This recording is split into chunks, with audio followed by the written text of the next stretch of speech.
Looking into the camera or like staring into the distance, thinking about, okay, do I have to?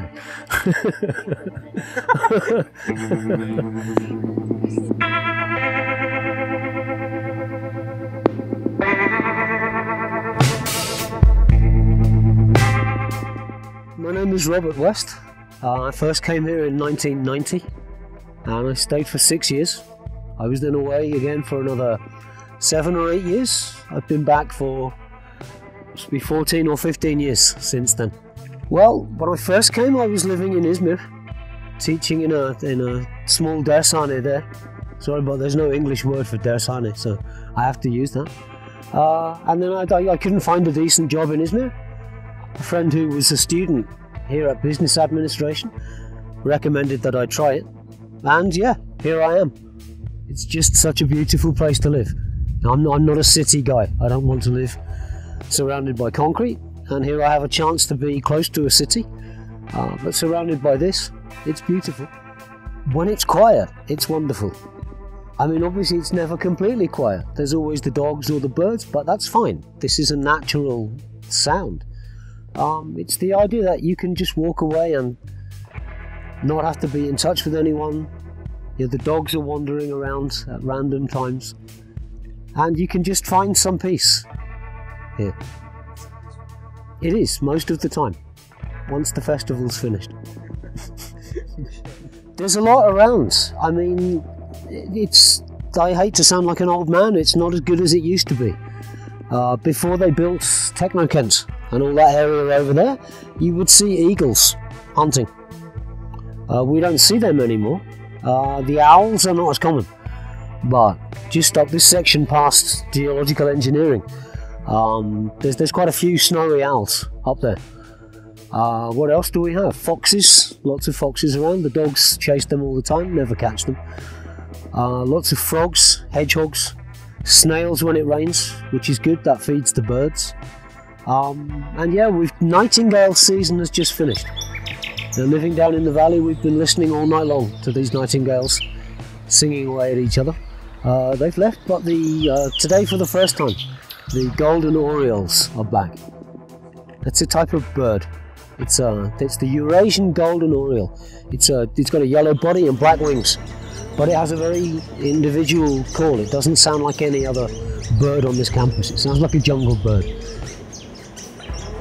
Yeah, well, you don't see them very often. They don't like to be seen. But this oriole, you can't miss it. It's kind of low, whooping sound, rather than a twitter. The trouble with the dogs, they announce that they're coming. You know, instead of hunting slowly and creeping up, they come barking and barking, and everybody knows they're on the way, so they just get out. And in all my time on this campus, I've never even seen the dogs get close to catching the foxes. So, it doesn't mean that it never happens, but I've never seen it. The frogs, you used to get them, you know the little river that runs in front of Çarşı, between Çarşı and the park? That, in the season, that gets frogs. Otherwise, down that area back, near the Science Museum towards A4. Again, Teknokent has kind of ruined it, but that's marshy land, it's very wet, it's very damp, and it's good breeding ground for frogs. They're fairly common frogs. They're not kind of tropical rainforest, lick this frog kind of frogs. They're green and brown, just common Eurasian frogs, I guess. I mean, they're cats. They do their cat thing. I like them a lot. I like them a lot. Living down near Odtu Kent and walking to prep school. That's my walk to work. Surrounded by trees, wildlife of all kinds. Too many humans, but that's okay, that's not my choice. But the fact is that, you know, that's my daily commute. Instead of sitting in a car for 2 hours on the Eskişehir road, I get to walk around, and whatever the weather is, whatever the season is, something beautiful is going on. And then, you know, you go out at night for your own pleasure rather than any kind of function or walk. That's another thing entirely. Yeah, the ice is a problem. When it first snows, that's magic. There's nothing like the sound of the crunch of snow under your boots. That's an amazing thing. But again, the ice becomes a problem because everybody walks the same way. They walk on the same pavements. They seem to think that this pavement is kind of compulsory. But once it's snowed, There are no pavements. You just get off-road and you walk in a straight line. So that's the joy of that. Yeah, Yalıncak is a nice one. Yalıncak is nice because the views from the top are really, really amazing. But, not to sort of be too specific for the tape, this path up here, which will take you along and then you look down onto the little miniature lake. That's a good walk, but again, that's not something to do on your own. Just because the dogs up there, when they're not always bad, and in fact they're more timid, they're more afraid than the campus dogs. But if they get nasty, they get nasty. I've never been bitten. I've had to fight them off before. At the time I was armed with a stick and a torch. These days I've started carrying an umbrella. Whatever the weather is, it's a big red umbrella with white spots. And when you open it up in their faces, it confuses them and they run away. So no violence is needed. But yeah, the one time I was really attacked, it was about midnight on a snowy night. I was coming back from the city. I'd been watching Champions League football late.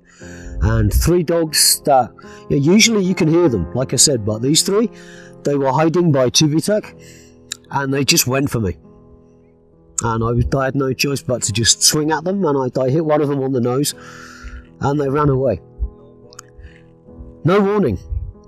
And the worst thing about it, this is a terrible thing to say, it felt really good. I'd never felt more manly, because I just fought off wild animals for my life, and this is not a very 21st century experience. It's something that I don't understand. I really don't. I mean, okay, not everybody is happy to be at this university. Not everybody loves this campus, necessarily. But I don't see how you can hate it. I don't see how you can hate this achievement in the centre of a barren land. And apparently, most people on this campus have a certain level of intelligence. And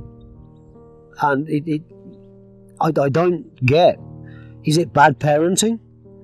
Is it meant to be some kind of rebellion, that this is a gesture against society, in which case it's a particularly stupid thing? You may as well burn your own bed as a protest against the government. But unfortunately, I don't know, when you look around Turkey, it's not just on this campus. This is the one that hurts me the most, but wherever you go, things are just dumped. Things are just left lying around, and people have had their fun and they walk away. They think nothing of whoever might want to come next. And again, is that a societal thing? Is that a family thing? Is it with upbringing? Is it a lack of spatial awareness? I'm not sure, but on this campus, it's particularly depressing. I don't know if they're still there, but if you go to the library, go in the front door and turn left towards the reference section, along that long corridor there are photographs of the campus when it was first laid out. And you can barely recognise it. It takes you a while to realise, oh my god, that's the main cafeteria, because there's nothing around it but soil. And you look at it, the amount of effort that's gone into this, and everyone goes out tree planting, stuff like this, and that's an amazing thing in what is essentially quite an ugly part of the country. It's not a criticism of anything. Nothing grows here naturally. You have to make it happen. And like you said, generations of people since the 60s have made this happen, and it's the lack of appreciation for that. I don't understand. Stop looking at your telephone, take your headphones out and listen to the birds.